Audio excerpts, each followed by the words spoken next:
Hello, Tamara here for lesson number 7. And let's start by releasing some tension in our shoulders. So you breathe in and hunch your shoulders up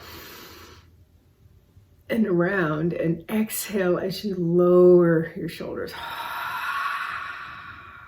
Breathe in and up, around and down, and exhale.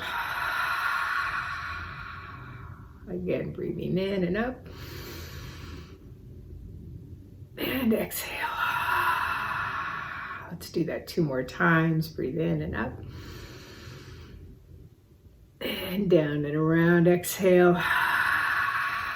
And last one, in and up. Oh, and let all that go. Okay, lesson number 7. I see only the past. This idea is particularly difficult to believe at first, yet it is the rationale for all the preceding ones. It is the reason why nothing that you see means anything. It is the reason why you have given everything you see all the meaning that it has for you. It is the reason why you do not understand anything you see. It is the reason why your thoughts do not mean anything, and why they are like the things you see. It is the reason why you are never upset for the reason you think. It is the reason why you are upset because you see something that is not there. Old ideas about time are very difficult to change because everything you believe is rooted in time and depends on your not learning these new ideas about it. Yet that is precisely why you need new ideas about time. This first time idea is not really so strange as it may sound at first. Look at a cup, for example. Do you see a cup? Or are you merely reviewing your past experiences of picking up a cup, being thirsty, drinking from a cup, feeling the rim of the cup against your lips, having breakfast, and so on? Are not your aesthetic reactions to the cup too based on past experiences? How else would you know whether or not this kind of cup will break if you drop it? What do you know about this cup except what you learned in the past? You would have no idea what this cup is except for your past learning. Do you then really see it? Now look about you. This is equally true of whatever you look at.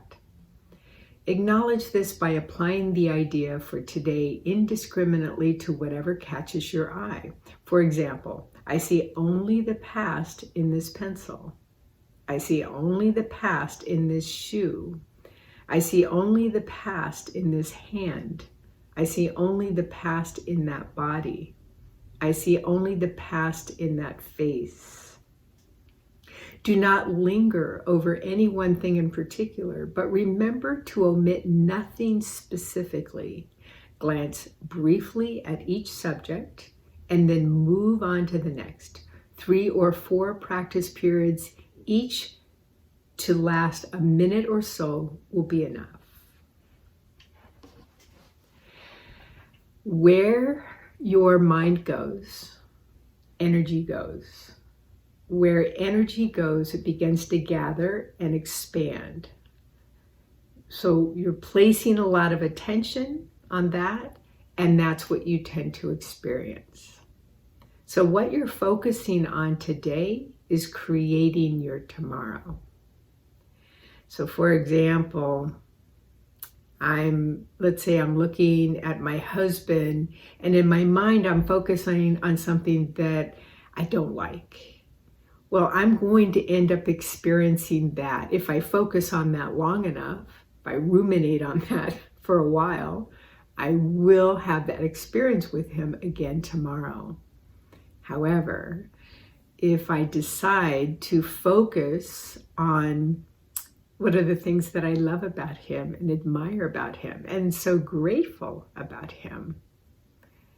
It's as long as I'm focusing on that enough where the energy just really expands on what I'm focusing on, that attention that I'm giving it, that's what I tend to experience tomorrow.